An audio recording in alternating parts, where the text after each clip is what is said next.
Donald Trump West ব্যাংকের ওপর ইহুদিদের অধিকার নিশ্চিতে কাজ করবেন বলে আশাবাদী সেখানে বসতি স্থাপনকারী ইহুদিরা। ওয়েস্ট ব্যাংকের ইহুদিরা ওয়েস্ট ব্যাংকে নিজেদের সার্বভৌম অংশ হিসেবে দাবি করে আসলেও এখন পর্যন্ত আনুষ্ঠানিকভাবে এর স্বীকৃতি মেলেনি। বরং গত জুলাইয়ে ইন্টারন্যাশনাল কোর্ট অফ জাস্টিস ওই অংশে বসতি স্থাপন করাকে অবৈধ ঘোষণা করে।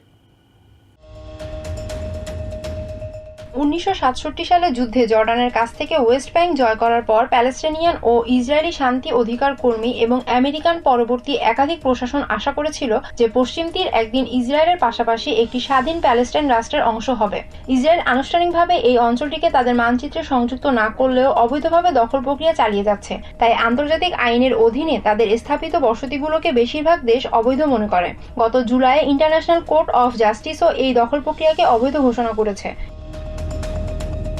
শিলোতে বসবাসকারী ইসরায়েলিরা আমেরিকা ও জাতিসংঘের কাছ থেকে ওই এলাকার সার্বভৌমত্ব পাওয়ার বিষয়ে আশাবাদী। তবে অবৈধভাবে বসতি স্থাপনের মাধ্যমে ওয়েস্ট ব্যাংকের মধ্যাঞ্চলের প্যালেস্টিনিয়ান গ্রামগুলো চারপাশ থেকে অবরুদ্ধ হয়ে পড়েছে।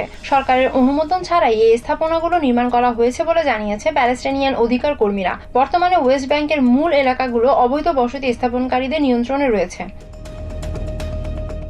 বসতি সম্প্রসারণ নিয়ে কাজ করা ইসরায়েলের বেসরকারি সংস্থা পিস নামে বিশ্লেষণ অনুযায়ী গত এক বছরে অন্তত 43টি নতুন স্থানে অবৈধ বসতি স্থাপন করা হয়েছে। একই সময়ে ওয়েস্ট ব্যাংকে প্যালেস্টিনিয়ানদের বিরুদ্ধে ইহুদি বসতি স্থাপনকারীদের সহিংসতা বৃদ্ধি পেয়েছে। পাশাপাশি এই অঞ্চলে বেড়েছে আমেরিকা ও ইউরোপিয়ান ইউনিয়নের নিষেধাজ্ঞা। সমস্যা সমাধানে ইহুদি ও প্যালেস্টিনিয়ান উভয়ই এখন নির্ভর করছে ট্রাম্প প্রশাসনের ওপর। ট্রাম্পের অফিসে প্রথম মেয়াদের কূটনৈতিক অর্জনগুলোর মধ্যে অন্যতম হচ্ছে আব্রাহাম অ্যাকর্ডস চুক্তি, যা ইসরায়েল এবং 4টি আরব দেশের মধ্যে সম্পর্ক স্বাভাবিক করেছে। এছাড়া ট্রাম্পের নতুন প্রশাসনের অনেক ব্যক্তি, বিশেষ করে যারা আমেরিকান ডানপন্থী খ্রিস্টিয়ান, তারা স্পষ্টভাবে ইসরায়েলের অবৈধ বসতি স্থাপনকারীদের প্রতি সহানুভূতিশীল। এই দলে রয়েছেন খ্রিস্টিয়ান ইভাঞ্জেলিক্যাল মাইক হাকাবি, যাকে ট্রাম্প ইসরায়েলে তার পরবর্তী রাষ্ট্রদূত হিসেবে মনোনীত করেছেন। হাকাবি ও ট্রাম্পের মনোনীত ডিফেন্স সেক্রেটারি পিট হেগসেথ ইতোমধ্যে শিলোর বসতির কাছাকাছি একটি প্রত্নতাত্ত্বিক স্থান পরিদর্শন করেছেন।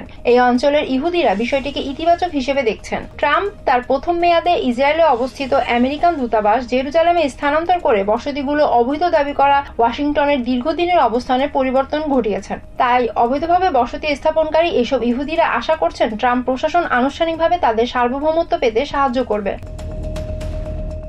Humaira Ira, TVN 24 news desk.